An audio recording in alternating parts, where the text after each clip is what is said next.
In the works since 2021, the company behind the region's first proposed carbon capture pipeline says it's on track to break ground next year. Yeah, we're talking about Summit Carbon Solutions. It plans to build that pipeline across 5 states with a sequestration site in North Dakota. Now, 57 ethanol plants, more than 30 of them in Iowa, have signed on to connect to Summit's $5.5 billion 2,500-mile project. The company plans to capture carbon dioxide from these plants, channel it to North Dakota to be stored underground.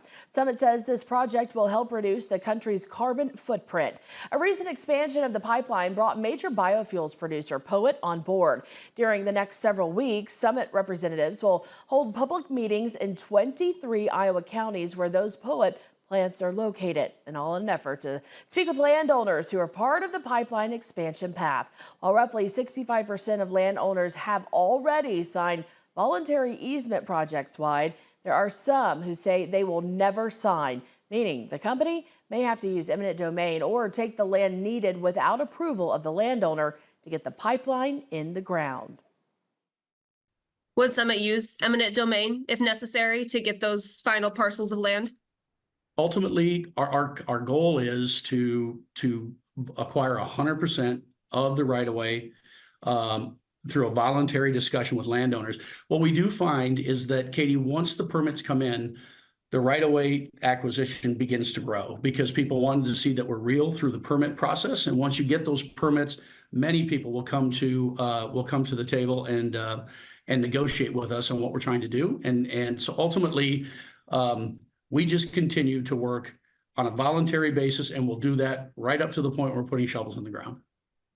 But for those that really are not going to sign on, they're very staunch holdouts. Will Summit use eminent domain?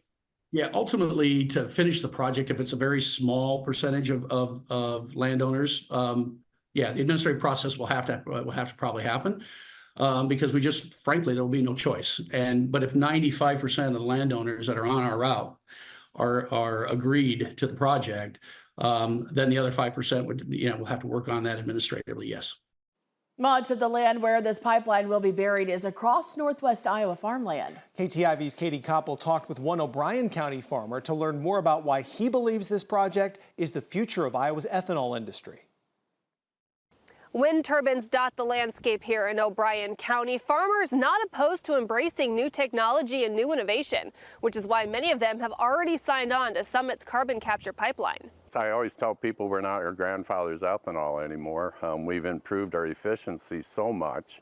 Kelly Neuenhouse and corn production go hand in hand. An expert in the ethanol industry, he's pushing for the next big thing in corn production. It's like a rising tide raises all ships, and that's pretty important to agriculture. The next big thing, he says, is carbon capture, and many ethanol plants are already doing it. It's used for dry ice and refrigeration, and those markets are saturated. If we could capture our CO2 at our ethanol plants and sequester it, it would instantly lower our carbon intensity scores by 30 points. A carbon intensity score, or carbon footprint, is measured by looking at everything in the production and delivery of the crop to an ethanol plant.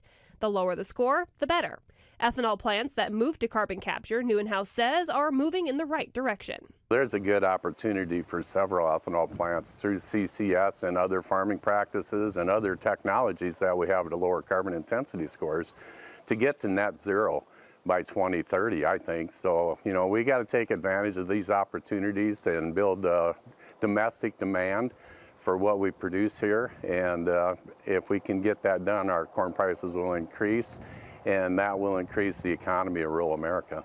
That market growth coming in sustainable fuel. And the huge potential right now is still through small vehicle transportation, large vehicle transportation like clear flame engines, that's a E98 diesel-styled engine, and then sustainable aviation fuel, which is a 100 billion gallon world market.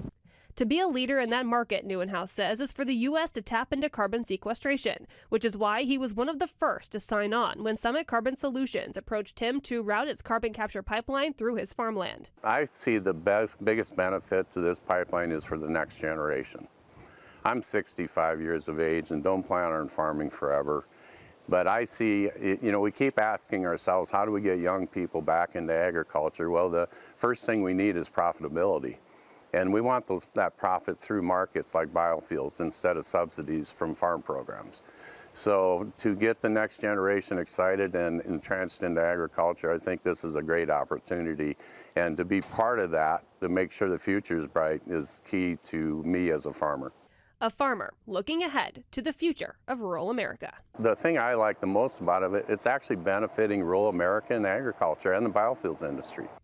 In O'Brien County, Iowa, with Chief Videographer Acacia Phillips, Katie Koppel, KTIV News 4. In Iowa, Summit Carbon Solutions says it has 75% of voluntary easements needed for that project's footprint.